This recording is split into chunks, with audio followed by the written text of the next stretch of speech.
Central Michigan, where NASCAR's most elite drivers are smiling now. What will their expressions be at the end of this practice session? That's the big question as we come to Michigan International Speedway for Sprint Cup Series practice on FS1. All part of Fast Friday, brought to you by K&N.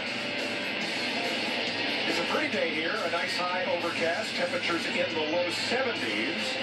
But just talked to Bill Ockerland up in Holland, Michigan. It's pouring there, and it's headed this way, in a couple of hours or so. Let's not worry about that now. NASCAR is out to spoil the party. We've had a great competitive Sprint Cup season so far, but spoiler alert, things have changed and in a big way. Oh, when I think of Michigan, I think of big, fast, sweeping corners where you're carrying a lot of sustained loads and these long straightaways carrying a lot of speed. Well, boy, is that going to be put to the test here this weekend. NASCAR has reduced the spoiler by a tremendous amount, as well as the front splitter for these teams and drivers, and they are going to have their hands full. This is the only time I can remember ever having a spoiler this height, DW, is back when you were driving, and this is when maybe you were just getting into this sport. Yeah, I didn't know any better. You are the only TV or radio analyst in Sprint Cup racing today that has ever raced a Cup car with a spoiler this small. A spoiler back in my day was just a courtesy thing, you know. I saw somebody else had one. I'll try one on my car. But you know what? We're going to see ludicrous speeds today. I mean, I talked to these guys. They set up here testing, and it was a limited test with this package. They didn't get to run a lot because it rained, but they were seeing straightaway speeds of 218. Wow. 218 miles an hour down the straightaway. That's incredible. You know what I think of, DW, when I hear that? I don't want anything to go wrong at 218. I thought you were going to say I don't want to be out there. I'm pretty happy to be up here. They did test with this lowest downforce package, but not in traffic. Just single car runs. So, as Bill Elliott was fond to say, we'll just have to wait and see. Jamie Little?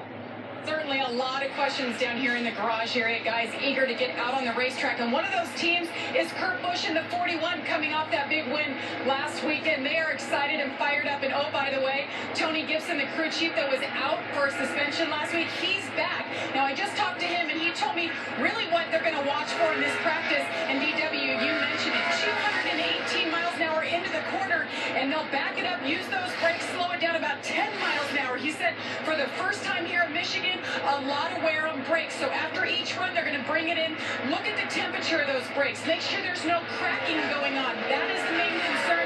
He'll do a couple of race runs here and then switch over to qualifying runs later on. Matt Yocum? Jamie, back in the Irish shows a special place for the Elliott family. Bill Elliott, Chase Elliott's dad, won here 7 times. In fact, he won 4 consecutive races here at Michigan International Speedway. And of course, their association with the Melling family began right here. The Jackson, Michigan Tool and Die Company that really helped propel the Elliott family into the NASCAR Hall of Fame. And I talked to Chase Elliott. He said they had a great run last week. One of the first races they were able to really put the entire weekend together, looking to carry that over here to Michigan. A lot of conversation with Chase and crew chief Alan Gustafson. A lot of sim work, 7-post shakery, but what they're going to approach this practice session with the most. They're looking at more like a reconnaissance mission.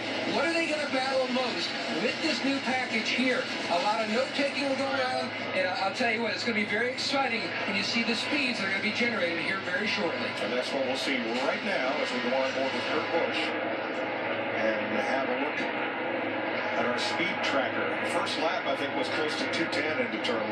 Yeah, Mike, the track record, 34.857, 206 is the record, and I think my buddy over here holds that record. He set that back to 2014. Wait, look at this mile per hour right here on Kurt Busch, 211, 212.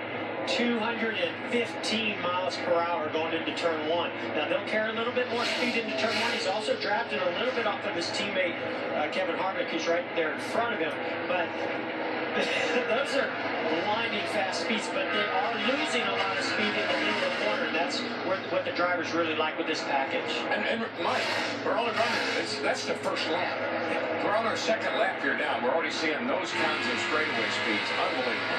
But to Jeff's point, all of the off-throttle time with this package, you go from 215 at the end of the straightaway to, we saw a minimum corner speed on Kurt of 179, 182 for Harvick, and that's a huge drop-off from terminal velocity to mid-corner speed. Yeah, it's very manageable by yourself. That's the thing I'm not sure about, and none of us are. These cars are going to run fast by themselves. We knew that coming here. What will they do when they get out there all together? That's what we don't know. What I love is that very first lap, or even the first 2 laps, these drivers were tiptoeing into the corners because they weren't exactly sure what the grip level was going to be. But oh, by the way, that was at about 211 miles per hour, tiptoeing into turn 1 on the first lap. Yeah, now they're up there in the 214, 215. Right, just heard Harvick 215 turn 1. What I like, look at what we're seeing here. He's having to drive this car. The last time we were here, that track record, at 206. I mean, that's almost wide open around this track. The cars had a tremendous amount of grip. Now they don't. You can hear really out of the throttle. That right there is going to bring the driver more into play as well as create some great passing opportunities. Yeah, we're 2 seconds off the record right now, 36.7 versus a 34.8. So we're a couple of seconds off of that record, but we are seeing blazing speed down the straightaway. Brad Keselowski top of the chart, and that's no surprise. This is the home track for his car owner, Roger Penske. And this racetrack was kind of the crown jewel in Rogers Motorsports portfolio for many, many years before he sold his tracks to International Speedway Corp. Now, Denny Hamlin has just rolled out to pit road, and that's important because 4 drivers are being penalized for inspection issues. From Charlotte, David Reagan and Paul Menard, and from Pocono, Martin Truex.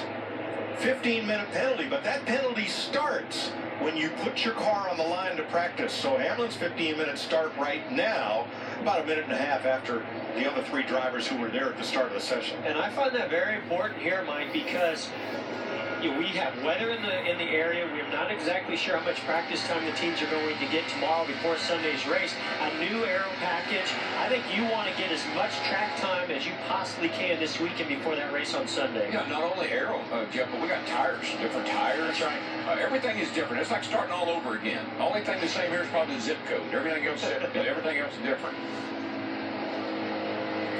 Keselowski, Harvick, Blaney, Allmendinger, and Larson are the fast 5 in the first minutes of practice.